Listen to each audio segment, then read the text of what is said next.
자, 우리 행전 시리즈 10번째, 벌써 10번째입니다. 다시 보는 아삽 부부, 아나니아와 삽비라 부부란 제목으로 하나님의 말씀을 나누겠습니다. 지난주 우리 봤던 말씀 잠깐만 기억해 볼까요? 평생 남들에게 이용만 당하며 살아왔고 미문 너머 성전 안에 하나님의 임재와 은혜와 영광은 그저 그림의 떡이었던 안진뱅이가 예수 그리스도의 이름으로 일어나 걷게 되었습니다. 그런데 여러분, 진짜 기적은 걷게 된 것이 아니라 무엇이었죠? 미문 안으로, 성전 안으로 들어간 것입니다. 이제는 그가 미문 안으로 하나님의 따뜻한 품으로 들어가 안기게 된 것, 이것이 바로 진짜 기적인 줄 믿습니다. 그리고 이 기적은 여러분, 우리에게도 일어난 기적이기도 합니다. 이미 우리에게 일어났습니다. 로마서 3장 23절 말씀에 모든 사람이 죄를 범하였음에 하나님의 영광에 이르지 못하더니, 죄로 말미암아 이 모든 인간은 영적 병이 들었습니다. 이 영적 병이 들어서 하나님의 거룩하신 영광에는 도저히 나아갈 수 없는 상태였어요. 가고 싶어도, 눈앞에 있어도, 그 하나님을 만질 수도, 볼 수도, 느낄 수도, 그 하나님이 주시는 것들을 받을 수도 없는 존재들이었습니다. 그저 마귀에게 이용당하며 죽음을 향해 달려가던 소망이 없던 삶을 우리가 다 살고 있었다라는 거예요. 그런 우리를 위해서 예수님께서 하늘에서 신으로서 존재하시는 것을 멈추셨습니다. 그리고 그 하늘에 있는 것들, 모든 것들을 내려놓고 이 땅에 내려오셨습니다. 누구를 위해? 우리를 위해서. 그리고 우리를 주목하셨습니다. 여러분, 한 사람 한 사람을 주목하셨습니다. 여러분, 믿으시길 바랍니다. 금을 던져놓고 대충 야, 여기 금을 잡히는 사람만 내가 구원한다 하신 게 아니라 여러분, 한 사람 한 사람을 주목하시고 찾아가시고 구원하신 것입니다. 그리고 십자가의 은혜로 병든 우리의 영을 치유해 주셨고 사망 가운데 앉아있던 우리를 일으켜 세워 주셨습니다. 그리고 이제는 하나님의 영광에 담대히 나아갈 수 있는 존재로 세워 주셨습니다. 믿으시길 바랍니다. 여러분, 이 복음을 이해하고 믿음으로 말미암아 우리도 안진뱅이와 같이 이렇게 기뻐하며 춤추며 찬송하는 인생들이 되기를 소망합니다. 자, 안진뱅이가 성전으로 들어와 걷기도 하고 뛰기도 하니까 그를 알고 있던 사람들이 다 놀라서 베드로와 요한의 주변으로 모여들기 시작했습니다. 너무 신기한 일이잖아요. 그러니까 이 소문이 나가지고 사람들이 몰려들기 시작한 거예요. 그리고 베드로는 그들에게 말합니다. 어찌하여 나를 주목하느냐? 나의 개인적인 능력이나 경건으로 이 사람을 일으켜 세운 것이 아니라 오직 예수의 능력으로 걷게 된 것이라 라고 선포를 합니다. 여러분, 사람의 심리가 그렇습니다. 보이지 않는 것보다 눈에 보이는 것을 더 믿고 따르게 됩니다. 그래서 기적을 일으키고 어떤 막 영적인 능력이 있는 목회자가 나타났다 그러면 사람들이 거기 그 사람에게 주목하기 시작합니다. 저 목사님은 어디 학교 출신이야? 얼마나 공부했어? 지금까지 어디서 사역하셨어? 어떤 분이야? 이렇게 그 사람에게 집중한다라는 거죠. 요즘에는요, 이 사역자들이 마치 연예인이나 이 스타나 인플루언서나 아니면 혹은 대기업의 회장님처럼 대접받고 주목받는 일이 비일비재합니다. 실제 있는 일인데요, 어떤 서울의 모 교회는 담임 목사님이 강대상에 올라가기 전에 여기 앞에 앉아 있잖아요. 그러면 몇 명의 청년들, 스태프들이 목사님에게 옵니다. 그래서 뭘 해주냐면 신발끈을 다시 묶어줍니다. 그리고 옷 매무새를 다시 이렇게 잘 가듬어 줍니다. 수종을 드는 거예요. 마치 연예인들 공연에 올라가기 전에 스타일리스트들이 마지막으로 체크해 주는 것처럼 우리 목사님 신발끈 묶여서 혹시나 신발끈 밟고 넘어지실까 봐 신발끈도 묶어주고 옷매무새도 다시 가다듬어주고 이렇게 한다라는 거예요. 그리고 특정 목회자나 찬양팀이 있는 집회나 교회에만 사람들이 몰리고 악수 한번 하면 이 손 귀한 손이라고 안 씻겠다 그러고, 여러분, 손에 세균이 가장 많은 곳입니다. 잘 씻으셔야 됩니다. 그리고 실제 목사들끼리도요, 모여서 교회 성장을 이야기할 때 부끄럽지만 중대형 교회가 되려면 교회 스타 목사가 있어야 된다고 그렇게 말하기도 합니다. 참 감사하고 다행인 것은 우리 성도님들을 저를 절대 그렇게 생각하지 않아 주신다라는 거예요. 대부분의 우리 성도들이 어떤 나눔의 자리에서 뭐 개척교회 온 이야기를 할 때 아주 강조해서 말씀하시더라고요. 저는 목사님 보고 온 것이 아닙니다. 누가 목사님 때문에 온 거냐고 묻지도 않았는데 먼저 강조하면서 저는 목사님 때문에 온 게 아닙니다라고. 정말 멋있는 성도들이십니다. 맞습니다, 여러분. 그리고 성도들도 그렇지만 그런 일을 행한 사역자들이나 혹시나 평신도 중에 그런 은사들이 있어서 그런 일을 행하시는 성도들도 조심해야 됩니다. 내가 했다고는 하지 않더라도 사람들의 관심과 시선과 칭찬과 인정을 은근히 좋아하며 즐기는 시험에 빠지면 안 된다라는 거예요. 왜냐하면 여기에는 위험이 있습니다. 첫 번째, 하나님의 영광을 가립니다. 내가 사람들에게 인기를 얻으려고 하고 사람들이 나를 칭찬할 때 내가 그걸 은근히 즐기면 하나님의 영광에 가려집니다. 두 번째, 사람들이 예수님께 나아가지 못합니다. 눈에 보이는 사람에게 홀려서 그 사람을 쫓아다니느냐고, 그 사람만 바라보느냐고 정작 예수님을 바라보지 못할 수도 있습니다. 그리고 세 번째, 나 스스로 정말 나의 능력인 줄 착각하게 됩니다. 나니까, 나여서 이런 일이 일어났구나, 내가 특별한 사람이구나 하는 그런 교만에 빠질 수 있게 됩니다. 사실 우리들 사이에서는 이런 큰 기적들은 아직까지는 일어나고 있지 않아서 당장 적용할 게 없을 것처럼 보이지만 아닙니다, 여러분. 그래도 우리 서로를 위해 기도해주고 우리 서로를 위한 기도가 응답이 되는 경우들이 있잖아요. 그럴 때 여러분 조심해야 됩니다. 마치 내가 기도해서 그 사람이 그렇게 된 것처럼 스스로 그렇게 생각해서는 안 된다라는 거예요. 그리고 상대방이 나에게 고마워하고 나를 칭찬해주고 나를 높여줄 때에도 그 영광을 내가 취하지 않도록 지혜롭게 정확하게 우리가 잘 정리하고 대처해야 됩니다. 또 상대에게도 내가 기도해서 그렇게 된 거야 라는 그 뉘앙스가 조금이라도 전해지지 않도록, 은연중에라도 전달되지 않도록 여러분 우리는 깨어 있어야 되는 줄 믿습니다. 왜냐하면 정말 우리의 능력이 아니라 전적으로 우리를 위하시고 우리를 위하여 죽으시고 부활하신 예수 그리스도의 이름의 능력과 그분의 주권이기 때문입니다. 우리가 한 게 아니에요.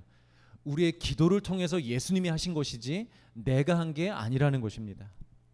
기도해 주는 사람, 기도를 받는 사람, 피차간에 오직 예수님께만 집중하는 그런 성숙한 그리스도인 되시길 주의 이름으로 축복합니다. 자, 자신에게 주목하는 사람들의 시선과 관심을 이렇게 물줄기를 틀듯이 예수님께로 틀어버린 베드로, 이후에도 계속해서 담대히 예수님과 복음을 증거합니다. 그리고 이제 4장 말미에 와서, 오늘은 조금 내용을 중간에 뛰어넘을게요. 4장 말미에 와서 그 복음을 듣고 그 사람들이, 그 믿음의 공동체가 어떻게 변화되었는지가 나옵니다. 우리가 2장에서 미리 보았던 초대교회 공동체의 모습, 서로 물건을 통용하고 자기 것을 주장하지 않고 자기 것을 팔아다가 가난한 자들에게 나눠주는 모습이 바로 여기에 등장합니다. 그리고 바로 이어서 나오는 이야기가 오늘 본문 말씀입니다. 여러분들도 잘 아시는 헌금을 속여냈다가 한날에 함께 죽은 한 부부에 관한 이야기입니다. 저도 설교 중에 여러 번 얘기했었고 아마 여러분들도 이전 교회에서 여러 번 이 설교를 들으셨을 텐데 분명히 우리가 놓친 디테일들이 조금 있습니다. 그래서 오늘은 그런 디테일들을 잡아가면서 이 이야기를 한번 끝장내 봅시다. 아나니와 삽비라 이 이야기야 라고 어디에 가서든지 여러분들이 잘 설명할 수 있도록 잘 들으시고 끝장내 보시길 바랍니다. 자, 먼저 짧게 스토리를 요약해 보자면 이렇습니다. 아나니아와 삽비라는 부부입니다. 그들은 다른 사람들과 같이 그 당시에 세례를 받았고 그 예루살렘 교회 공동체원이 되었습니다. 그런데 어느 날 이 부부도 다른 사람들처럼 마음에 감동이 있었는가 어떻는가 자신의 재산을 팔아서, 땅을 팔아서 교회에 헌금하기로 결단을 합니다. 누가 시킨 것은 아닙니다. 이 당시에 모든 헌금은 자발적인 것이었습니다. 그 어떤 사도와 교사도 그렇게 해야 한다고 가르친 적이 없습니다. 모두가 다 성령의 감동을 따라 자발적으로 참여한 일이었습니다. 이 부부도 그 일에 동참하기 위하여 소유를 팔아 현금화를 시켜놓았고 이제 내기만 하면 됩니다. 그런데 남편 아나니아가 막판에 생각이 많아지기 시작했습니다. 왜 우리도 신앙이 조금 미숙할 때는 그렇잖아요, 여러분. 11조를 떼어 놓기는 했어요. 이제 헌금을 내기만 하면 돼요. 그런데 그 내기까지 자꾸 버퍼링이 걸리잖아요. 생각이 많아지잖아요.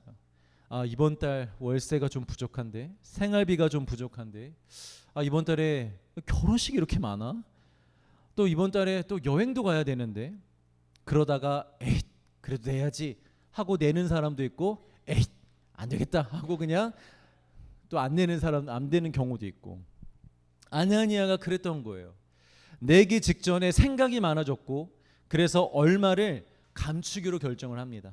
다 내지 말자, 나도 좀 필요한 거 쓰자 하면서 그 돈을 감춘 거예요. 이때 베드로가 성령의 감동으로 아나니아의 거짓말을 간파합니다. 너 지금 거짓말을 했구나. 너가 나를 속인 게 아니라 성령님을 속인 것이다 하며 그의 죄를 고발합니다. 그리고 그 자리에서 아나니아가 죽습니다. 교회에 헌금하러 간 남편이 돌아오지 않자 아내인 삽비라가 이게 대체 무슨 일인가 하여 교회를 방문합니다. 그때 베드로가 그 전에 있었던 일을 모른 척하고 남편 이야기를 하지 않고 삽비라에게 묻습니다. 너희들이 냈던 헌금 그게 전부가 맞아? 라고 묻자 삽비라는 맞다고 합니다. 그래서 그 자리에서 삽비라도 죽게 됩니다. 여기까지가 이야기입니다. 자, 이렇게 간략히만 보자면 상당히 충격적이고 무서운 이야기입니다. 자발적으로 내는 헌금에서 자기들의 형편을 고려하여 좀 덜 낸 것뿐인데 이게 이렇게 죽을 일입니까? 참 이해할 수 없고 예수님으로부터 오직 사랑만 받고 싶은 사람들에게는 상처가 될 만한 일입니다. 예수님 너무해, 교회 너무해, 사도 너무해, 목사님 너무해, 다 너무해, 우리 리더도 너무해, 아예 모르겠다, 다 너무해. 이렇게 상처받을 수 있을 만한 일일 수도 있습니다. 대체 이 사건을 어떻게 이해하면 좋을까요, 여러분? 왜 이렇게까지 하셔야만 됐을까요? 여러분, 챗 GPT에게 좋은 질문을 던져야 좋은 답을 얻을 수 있잖아요. 마찬가지로 우리가 이 답을 풀기 위해선 하나의 좋은 질문을 던져야 됩니다. 적당한 질문을 던져야 됩니다. 분명히 액수의 문제는 아닙니다. 속인 것이 문제입니다. 액수가 부족했기 때문에 하나님이 그를 죽인 게 아닙니다. 하나님을 속였기 때문에 죽인 것입니다. 그런데 여러분, 정확히 이 부부가 뭘 속인 거예요? 땅 판값의 전부가 아닌데 헌금 봉투에다가 전부라고 써서 내었던 게 문제였어요. 판값의 전부가 아닌데 헌금 봉투에다가 아나니아와 삽비라 부부 땅 판값의 전부를 헌신합니다. 가난한 자들을 위하여, 하나님을 위하여 드립니다 했던 게 문제였어요. 물론 그 당시 헌금 봉투는 없었겠죠. 말로 그랬겠죠. 우리 이거 밥 전체 값입니다. 이걸로 가난한 자들을 도와주십시오 하고 사도들에게 냈겠죠. 그게 문제였던 거예요. 자발적으로 내는 헌금이었고 누가 강요한 헌금이 아닙니다. 그냥 이렇게 했으면 안 죽었을 거예요. 아나니아와 삽비라의 가정 헌금 이거라도 쓰임 받기를 이러면서 드렸다면 죽진 않았을 거예요. 성령을 속인 게 아니잖아요. 그럼 여기서 질문해 봅시다. 그들은 왜 굳이 이런 거짓말을 하면서까지 땅 판값의 전부라고 써서 이 헌금을 드렸을까요? 왜 굳이 이런 거짓말을 했을까요? 우리가 이 질문을 던져야 한다라는 거죠. 이 질문의 답에 그들의 죽음의 이유가 있습니다. 우리 그 이유를 같이 한번 찾아봅시다. 자, 오늘 본문 5장 앞에 4장 말미에 어떤 내용이 나온다고 했었죠? 믿는 사람들이 서로 물건을 통용하고 가난한 자들을 위해 재산 가진 사람들이 다 팔아서 사도들 앞에 발 앞에다 두었습니다. 사도들은 사람들이 낸 헌금을 가지고 가난한 자들에게 알아서 잘 성령의 감동으로 분배를 해 주었습니다. 그러면서 그 이야기 끝에 한 사람을 소개하고 있습니다. 우리 4장 36절과 37절을 같이 읽겠습니다. 시작. 구브로에서 난 레위족 사람이 있으니 이름은 요셉이라. 사도들이 일컬어 바나바라 얻으리라 하니 그가 밭이 있음에 팔아 그 값을 가지고 사도들의 발 앞에 두니라. 바나바 여러분 잘 많이 들어보셨죠? 사도 바울의 동역자로 알려진 평신도 사역자입니다. 원래 이름은 요셉이고 사도들이 붙인 별명이 위로의 아들이라는 뜻의 바나바라는 별명을 붙여주었습니다. 이 사람도 성령의 감동에 의해 자신의 밭을 팔아서 그 값을 사도들의 발 앞에 두었다고 합니다. 정확히 얼마였는지는 우리가 알 수 없습니다. 성경에 말해주고 있지 않으니까. 액수는 중요하지 않다라는 거예요. 중요했으면 알려줬을 거예요. 근데 그건 중요하지 않습니다. 그런데 뭐가 중요하냐? 이 바나바가 요셉이라는 사람이 어디 출신이냐면 구브로라는 도시의 사람입니다. 이방 출신이라는 거예요. 예루살렘 출신도 아니고 이스라엘 유대 땅 출신도 아니고 예전에 흩어졌던 디아스포라, 밖에 다른 지역에 살고 있는 유대인이라는 거죠. 엄밀히 따지면 예루살렘 교회 성도가 아닙니다. 그럼에도 예루살렘에 있던 성도들을 위해 자신의 소유를 지금 내어놓은 것입니다. 그러니까 오늘날 비유를 하자면 이런 거예요. 우리 교회 성도님이 아니신데 이 교회 한번 그냥 방문했다가 예배를 한번 들어보기 위해서 오셨다가 여러분들을 보고 우리 교회 형편을 보고 자신이 갖고 있는 건물을 정리하여서 우리 교회 다 헌금으로 내어주신 거예요. 이 교회 젊은이들, 앞으로 올 많은 청년들을 위해서 써달라고 장학금도 내어주고 경제적으로 어려운 사람들이 있으면 좀 도와주고 그렇게 하라고 자신이 가지고 있는 건물을 팔아다가 이 교회에 다 헌금을 한 상황인 거, 이렇게 보시면 되겠습니다. 당시 예루살렘 교회는 가난한 사람들이 많았습니다. 그런 공동체를 위해 그 공동체 안에서 함께 살고 있는 다른 사람들도 헌신을 하였지만, 그래서 그 헌신을 보고 아 감사하다, 고맙다, 누구누구 집사님, 누구누구 형제님, 자매님 고맙습니다 라고 이렇게 했었지만, 이렇게 다른 지역 사람이 바나바의 헌신은 그들은 생각지도 못한 헌신이었어요. 얼마나 큰 위로가 되고 감사였겠습니까? 야, 저 바나바는 우리 교회도 아닌데, 이 지역 출신도 아닌데, 그냥 잠깐 여기 왔을 뿐인데 우리를 위해서 저렇게 헌금을 한다고? 진짜 너무 고맙다, 너무 위로가 됩니다, 너무 큰 힘이 됩니다 라고 했던 거예요. 그래서 사도들도 자, 위로의 아들입니다, 정말 감사합니다 라고 했던 거죠. 그래서 바나바는 그 시기에 예루살렘 공동체 안에서 주목을 받았고 인정을 받았고 친송을 받았고 그런 사람이 되었을 것입니다. 이제 막 시작된 교회 안에서 중요한 일들을 하는 리더십 그룹에 들어가기도 했을 것입니다. 그리고 바로 그 뒤에 바로 이 아삽 부부의 헌금이 등장하는 것입니다. 원래 성경에는 장절이 없죠. 이 두 이야기는 한 묶음이고 연결되는 사건입니다. 자, 이쯤 되니 여러분 감이 좀 오시나요? 아삽 부부가 왜 굳이 우리도 밭에 전부를 냈습니다라는 거짓말까지 하면서 헌금을 하고 있는지 좀 감이 오십니까? 바나바라는 사람이 밭을 팔아 헌금을 하여 교회 안에서 사람들로부터 칭송을 받고 인정을 받고 리더십으로 세워지는 모습을 보면서 이 두 부부가 밤에 침대에 누워서 아마 이런 대화를 했을 거예요. 쟤 뭔데 이렇게 인정받는데, 쟤 뭔데 사람들이 이렇게 칭찬하는데, 우리도 헌금할까? 우리도 밥 팔아서 할까? 자신들과 같은 예루살렘 교회 성도들이 헌금을 할 때까지는 특별한 감동이 없었어요. 굳이 나서지 않았습니다. 아, 다른 사람들이 다 잘하고 있는데 여보 굳이 우리까지 이렇게 나서서 헌금을 해야 되나? 했을지도 모르겠습니다. 그러던 부부가 언제 헌금을 하냐면 바나바의 헌금 이후입니다. 우연이 아닙니다, 여러분. 이유가 무엇이겠습니까? 누구 때문에 이런 결심을 했던 것입니까? 바나바 때문입니다. 왜냐하면 바나바가 받은 영광과 인정과 친송이 부러웠기 때문입니다. 즉 그들의 헌금은 하나님을 바라보면서 드린 것이 아니라 누구를 의식하여 드린 헌금입니까? 사람을 의식하여 드린 헌금이었다라는 거예요.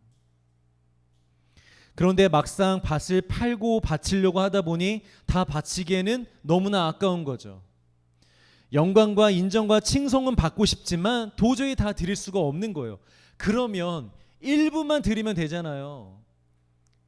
그냥 솔직하게 저희는 그냥 이것만 드리겠습니다 하고 드리면 되잖아요. 그런데 그러기에는 임팩트가 없는 거예요.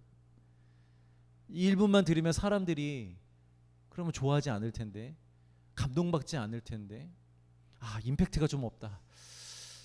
다는 드리고 싶고 다 드리기는 아깝고, 그런 상황에서 내린 이 합리적인 결단, 거짓말을 하자. 헌금 봉투에다가는 다 드린다고 하고 우리 조금만 드리자라고 결단을 한 것입니다. 그리고 그 후에 죽게 되는 것입니다. 여러분, 이 이야기의 스토리가 들어오시죠?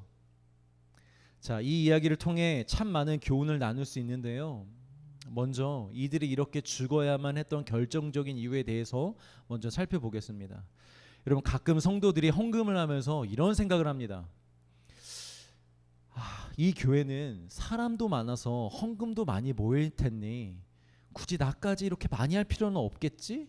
이런 생각을 하면서 헌금에 소극적인 자세를 취하는 사람들이 있습니다. 또 이 교회는 행사만 하고 선한 데는 잘 흘려보내지 않는 것 같아. 이 교회 좀 믿을 수가 없어. 이 교회 다닐 동안은 헌금을 좀 적당히 조금만 해야겠다라고 생각하는 사람도 실제로 있고요. 내가 장로고 권사이고 리더인데 헌금을 안 되면 목사님이 날 뭐라고 생각할까? 사람들이 날 뭐라고 생각할까? 믿음이 없는 사람으로 보지 않을까?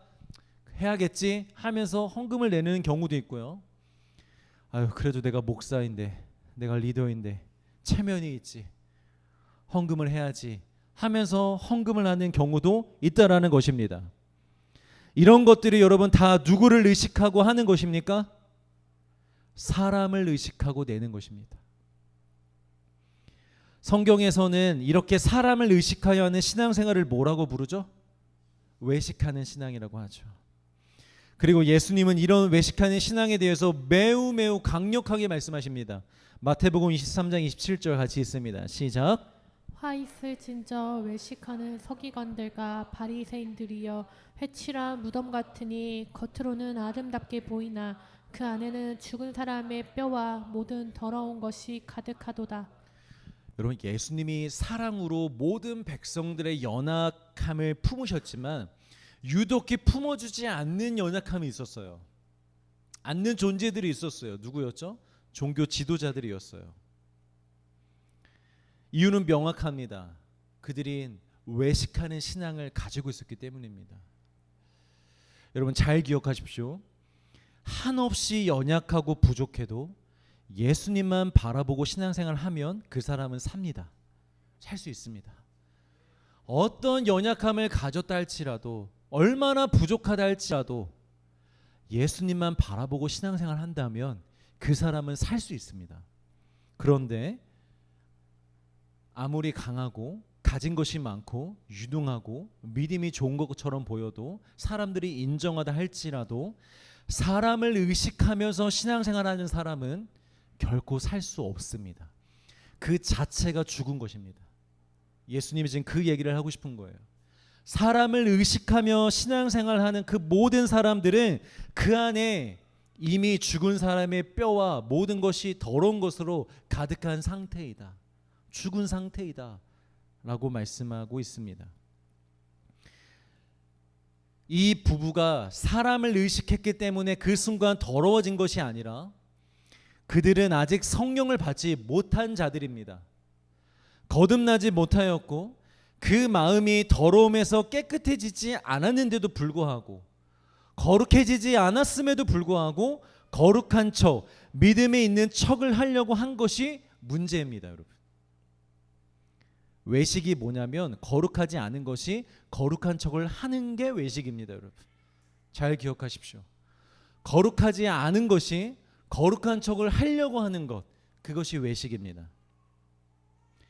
마태복음 21장에 보면 예수님이 이제 마지막 사역할 때쯤이었어요. 길거리를 가시다가 한 무화과 나무를 봅니다. 근데 잎이 무성했어요. 예수님이 혹시 그 안에, 혹시가 아니라 잎이 무성하니까 그 안에 열매가 있나 하여 가서 봅니다. 그런데 열매가 없었어요. 예수님이 어떻게 하십니까? 그 나무를 저주하십니다. 다시는 열매를 맺지 못할지어다. 그 말은 그 나무에게 사망을 선고하시는 거예요. 그 나무를 이제 죽이시는 거예요. 완전히. 이제 십자가를 지시러 가셔야 될 분이 불안하고 초조한 마음에 나무한테 화풀이를 하고 계신 걸까요? 아닙니다, 여러분. 이건 단순한 사건이 아닙니다. 여기에 너무나 중요한 메시지가 담겨져 있습니다.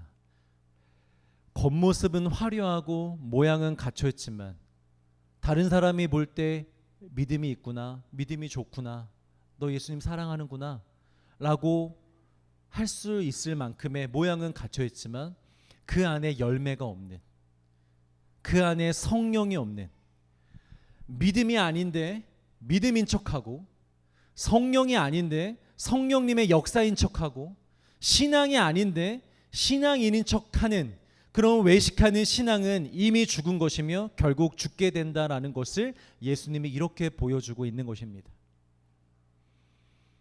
오늘 본문 당시에 초대교회 성도들이 자신의 밭을 팔아서 다 낼 수 있었던 것은 사람의 일이 아니었습니다, 여러분. 이것은 오직 성령의 역사였습니다. 정말 예수님을 믿고 영접하고 성령을 받은 사람들이 성령의 감동에 의하여 성령의 열매로서 드린 헌신이었습니다. 그런데 아나니아 삽비라는 아니었다라는 거예요. 그게 그들에게는 성령이 없었습니다. 그런데 성령의 역사인 척했습니다.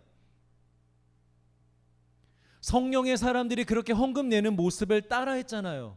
성령의 역사인 척 따라했던 거예요. 그들에게는 성령의 감동으로 공동체를 사랑하는 마음이 없었습니다. 그런데 성령의 감동인 척, 공동체를 사랑하는 척 그 헌금을 드렸던 것입니다. 이 행위를 보고 베드로가 너가 성령을 속였다고 지금 말하고 있는 것입니다. 너 왜 성령이 없는데 성령이 역사하는 척 지금 이 행동을 하고 있니? 성령이 너한테 그런 감동을 주시지 않았는데 너 왜 성령이 주신 감동인 것처럼 사람들을 사랑하는 척 이렇게 헌금을 하고 있니? 아니잖아. 너 지금 그거 성령을 속이는 거야. 잎사귀는 보였지만 그 안에 열매가 없어 예수님을 속인 것처럼, 그래서 그 나무가 저주를 받은 것처럼 성령의 역사가 아니지만 마치 성령의 역사인 것처럼 그렇게 행하였던 그 아나니아와 삽비라를 죽임으로 인해서 초대교회 성도들에게 보여주고 있는 것입니다. 진짜 성령의 역사만이 살 수 있음을, 진짜 성령으로 드리는 것만이 받아질 수 있음을, 그게 진짜임을 우리에게 보여주고 있는 것입니다. 이 부부가 성령의 역사에 의해 이 일을 하려고 했던 것이 아니라는 증거가 명확합니다. 여러분, 헌금은요 세금이 아니에요. 여러분, 마땅한 의무를 가지고 억지로 내야 되는 돈이 아니라는 거예요. 헌금은 하나님께 드리는 자발적인 우리의 믿음의 고백입니다. 이 헌금을 어떻게 쓰시는지는, 이 헌금이 어떻게 쓰여지는지는 그 다음에 이 교회 문제예요. 사도들의 문제예요. 사도들이 성령님과 하나님 앞에서 해결해야 될 문제이고, 헌금을 드리는 각 개인에게 있어서는 하나님께 나의 믿음을 고백하는 가장 정직하고 순결한 신앙의 행위라는 것입니다. 그런데 헌금을 세금으로 생각하면 아깝죠. 세금을 많이 걷어갈 때 여러분 우리 뭐라고 얘기합니까? 아, 나라가 도둑놈들인가? 이 정치인들 다 도둑놈들이라고. 왜 이렇게 자꾸 우리의 피 같은 돈을 세금으로 걷어가냐고. 우리 아까워하잖아요. 내 것을 빼앗아가는 것 같고. 세금은 냈어도 내 돈입니다. 그래서 연말에 어떻게든 우리 돌려받아야 되잖아요. 내 돈이에요, 내 돈. 그러나 헌금은 낸 뒤에도 내 돈이 아니지만 내기 전에도 내 돈이 아닙니다. 초대교회 성도들이 다 그렇게 헌금할 수 있었던 이유가 무엇인지 32절 말씀을 같이 읽겠습니다. 시작. 믿는 무리가 한 마음과 한 뜻이 되어 모든 물건을 서로 통용하고 자기 재물을 조금이라도 자기 것이라 하는 이가 하나도 없더라. 하나도 없더라. 성령을 받은 사람은 한 가지 어떤 공통된 현상이 일어나냐면 내가 가진 재물, 내가 가진 소유, 이 모든 것이 내 것이 아니라는 게 다 인정이 됐다라는 거예요. 그리고 다 누구의 것이라고? 하나님의 것이라는 것이 인정이 됐다라는 거예요. 그러니까 아깝지 않게 드릴 수 있는 거예요. 막 손 떨리면서 이러면서 한숨 쉬면서 내지 않았다라는 거예요. 어차피 내 게 아닌데, 이건 다 하나님의 것인데. 여러분, 세금 안 걷습니다. 여러분들이 이곳에서, 이 교회에서 신앙생활하면서 물을 얼마나 쓰는지, 화장실을 몇 번 가시는지, 전기를 얼마나 쓰는지 그거 계산해가지고 너는 교회를 많이 오네, 물을 많이 쓰네, 헌금을 더 해야 되겠네. 여러분, 이렇게 이게 헌금, 이건 세금이죠. 여러분, 이 부부가 막판에 아까워했다라는 것은 끝까지 그 돈이 누구의 것이라고 생각했다라는 거예요? 내 것이라고 생각했다라는 거예요. 그 말은 그때 당시에 모든 성령을 받은 사람들은 그렇게 생각하지 않았는데, 이 부부는 사실 성령을 받지 않았다라는 거예요. 사랑하는 성도 여러분, 두렵고 떨리는 마음으로 여러분들에게 같이 권면드립니다. 우리를 좀 점검해 봤으면 좋겠습니다. 우리는 정말 성령의 사람입니까? 우린 정말 성령을 받아 성령으로 살고 있습니까? 아니면 그냥 척하면서 살고 있지는 않습니까? 성령을 받은 척, 믿음이 있는 척, 공동체를 사랑하는 척, 내 삶을 맡긴 척, 내 삶을 다 드린 척, 주를 위해 사는 척, 이렇게 척하면서 살고 있지는 않는지 우리 자신을 돌아봤으면 좋겠습니다. 사람은 속일 수 있을지 모를지언정, 나 자신은 속일 수 있을지 모를지언정, 여러분, 우리 하나님은 속일 수 없습니다. 베드로가 속지 않았잖아요. 웬만하면 속았을 것 같아요. 그걸 어떻게 알아요? 헌금을 바칠 한 게 아닌지. 베드로가 뒷조사했을까요? 아니던데. 내가 뒷조사해 보니까 니네 땅 공시가가 이게 얼마던데? 뒷조사해서 이렇게 얘기하는 걸까요? 아니에요, 여러분. 어떻게 그걸 성도들을 땅값을 다 조사했겠어요? 그렇게 안 합니다. 누가 지금 이걸 알려주시는 거예요? 하나님이, 성령님이 알려주시는 거예요. 그러니까 누굴 속일 수 없다? 성령을 속일 수 없다. 여러분, 가능하다면 저와 여러분들 우리 모두가 정말 지난날의 우리의 모든 신앙생활은 다 내려놓읍시다. 내가 몇 년 동안 교회에서 신앙생활 했고 내가 어떻게 신앙생활 해왔는지는 한번 잘 해왔든 잘 못해왔든 한번 다 내려놓고 우리 하나님 앞에 진실하게 서는 시간을 가져봤으면 좋겠습니다. 진짜 나는 성령에 의하여 지금 신앙생활을 하고 있는가? 성령님이 주시는 마음과 감동으로 헌금을 하고 그런 거룩한 동기로 신앙생활을 하고 있는가? 아니면 체면이 있어, 오랫동안 신앙생활을 해온 체면이 있고 사람들이 의식되고 그래서 그냥 남들 따라 그냥 하고 있지는 않나, 이렇게 냉정하게 우리 자신을 돌아볼 수 있는 시간을 가졌으면 좋겠습니다. 그리고 만약 외식하는 신앙이 발견이 된다면 우리 속히 엎드려 회개할 수 있기를 주의 이름으로 축복합니다.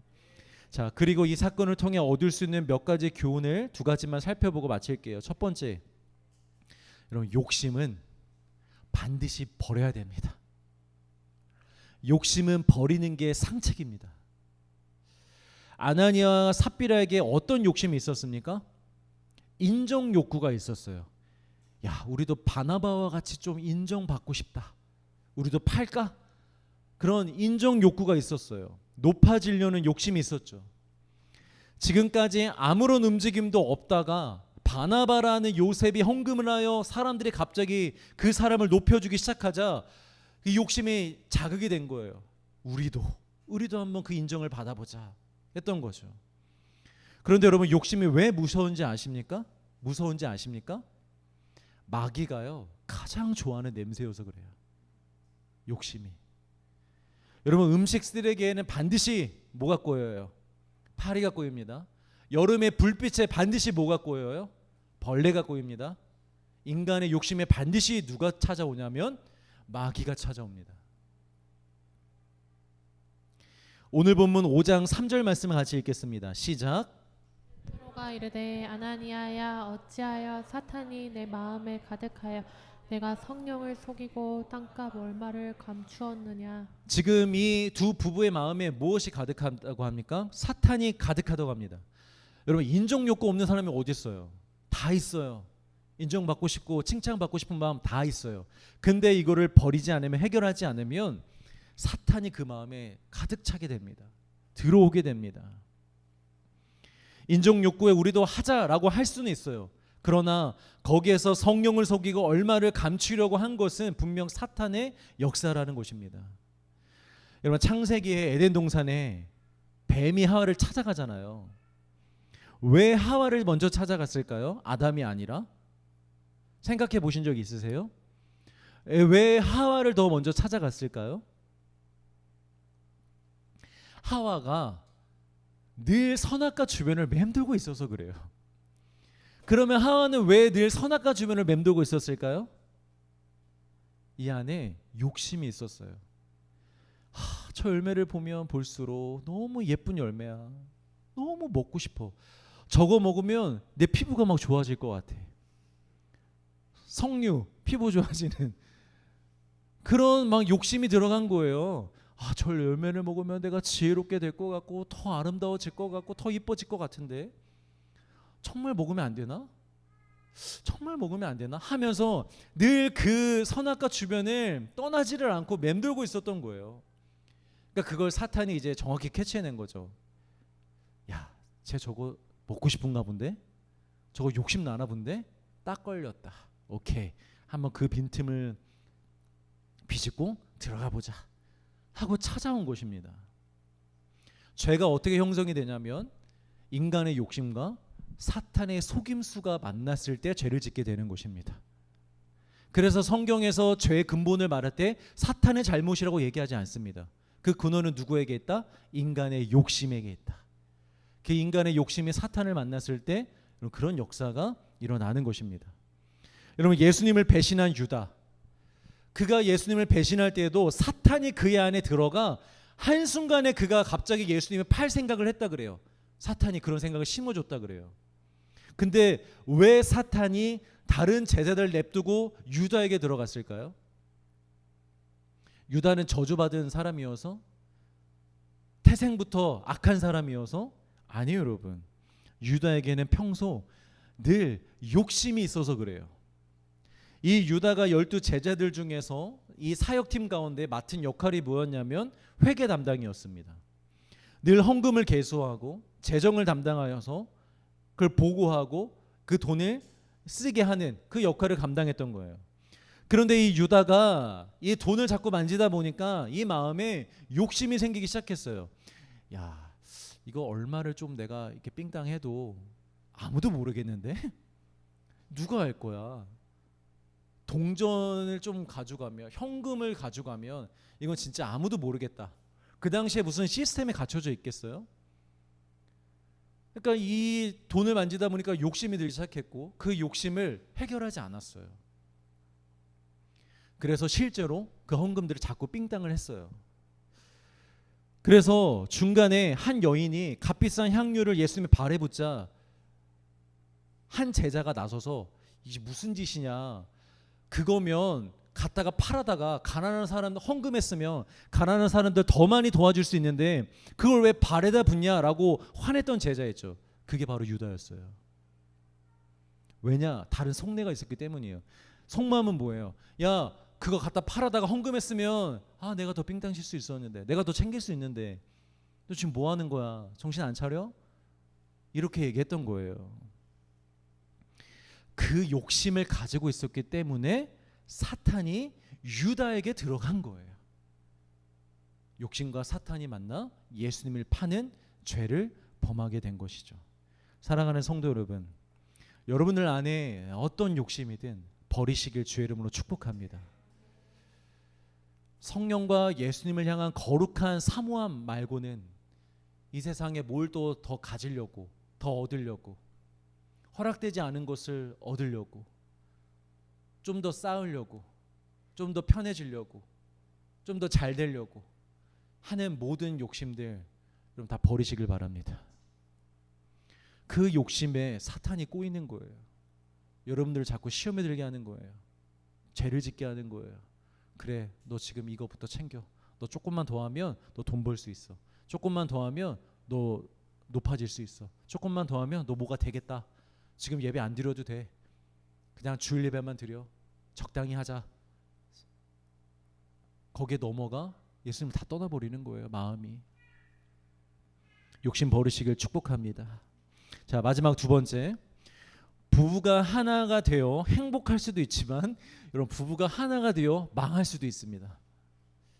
하나가 되는 것도 중요하지만 뭘로 인하여 하나가 되는가, 그게 너무 중요해요. 오늘 5장 2절 말씀 같이 읽어볼까요? 시작. 그 값에서 얼마를 감춤해 그 아내도 알더라. 얼마만 가져다가 사도들의 발 앞에 두니.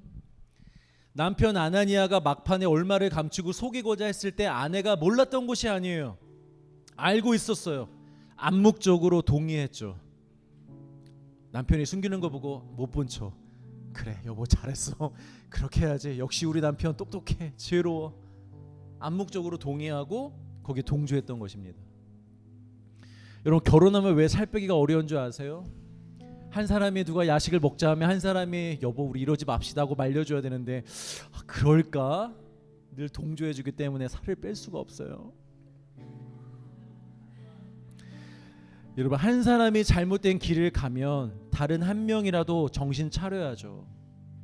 깨어 있어야죠. 한 명이라도 영적인 센서가 켜져 있어야 됩니다. 한 명이라도 주님 앞에 바로 서 있어야 됩니다. 이제 곧 황금 명절인데 한 사람이 여보 우리 이번에 한번 예배 째고 여행 가자. 여행 가서 온라인으로 예배 드리자. 그러면 한 사람이 어떻게 해야 됩니까? 여보 그게 무슨 멍멍이가 식탁에 앉아 스테이크를 썰어 먹는 소리예요. 못 들은 걸로 할게요. 이래야죠. 호텔은 어디로 갈까? 둘 다 망하는 거예요, 여러분. 한 사람이 잘못된 길을 가면, 한 사람이 죄를 지으려고 하면, 한 사람이 주님과 멀어지려고 하면, 한 사람이 부부 관계가 당장 나빠진다 할지라도, 어색해진다 할지라도, 부딪힌다 할지라도 막아줘야죠. 막아줘야죠. 안 돼. 우리 예배 가야지. 여러분, 이번 명절에 여기서 예배 안 드리셔도 돼요. 그러나 어딜 가시든 꼭 교회 가셔서 제대로 예배 드리시기를 바랍니다. 온라인으로 드릴 생각하지 마시고 어딜 가시든 정식으로 헌금도 준비하시고 옷도 잘 차려입으시고 미리 가셔서 예배를 잘 드리시길 바랍니다. 어디에서 예배 드리는 것이 중요하지 않다라는 건 놀기 위해서 허락된 진리가 아닙니다, 여러분. 자유가 아닙니다. 정말 핍박받고 예배를 드릴 수 없게 하는 그런 핍박 가운데서 우리 집에서라도 드립시다. 이것도 예배입니다. 하나님 받으실 겁니다. 그럴 때 예배는 장소가 중요하지 않아. 이렇게 말할 수 있는 것이지. 우리가 놀고 싶어서, 여행 가고 싶어서, 내 욕심을 채우기 위해서, 내 만족을 위해서 어디에서 예배 드리는 거 중요하지 않아 라고 말하는 건, 그건 여러분 좋은 것이 아닙니다. 삽비라가 깨어 있었다면 이렇게 말했을 것입니다. 여보 안 돼. 그럴 거면 차라리 헌금하지 말자. 그렇게 아까우면 헌금하지 말자.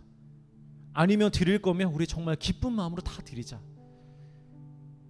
그러나 두 사람은 잘못된 일에 한 마음을 품었고 결국 둘 다 죽음에 이르게 되었습니다. 여러분, 성경에는요 이와 반대되는 한 가정이 등장하는데요. 마지막으로 이것만 보고 마칠게요. 로마서 16장 3절입니다.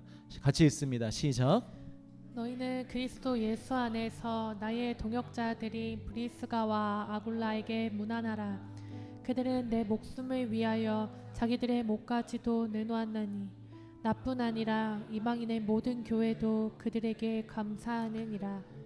브리스가와 아굴라는 부부입니다. 근데 이 부부도 바나바와 같이 이방 땅 사람입니다. 본도라는 지역의 디아스포라 유대인이었습니다. 근데 이 부부가요 바울의 동역자였습니다.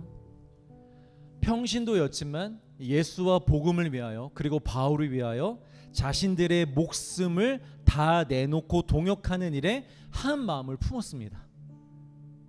여보, 우리 위해 살지 말고, 우리 돈 벌려고 살지 말고, 돈을 위해 살지 말고, 여보, 우리 예수와 복음을 위해 사는 가정 됩시다.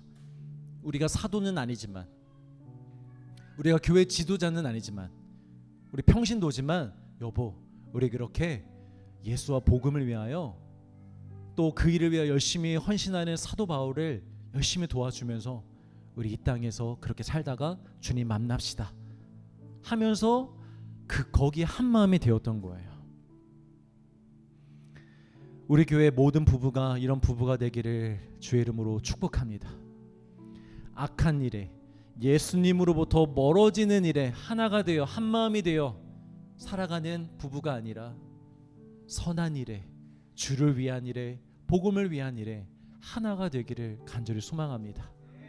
지금 부부가 되신 분들은 오늘 밤에 그런 아름다운 교제가 일어나기를 소망하고요. 아직 결혼하지 않은 우리 청년들은 그런 가정과 그런 배우자를 꿈꾸며 하나님 이렇게 함께 한 마음을 품을 수 있는 그런 배우자를 허락해 주시고 아름다운 가정 이루게 하여 주시옵소서. 라는 기도 제목을 가지고 여러분 기도하시면서 배우자를 기다릴 수 있기를 주의 이름으로 축복합니다.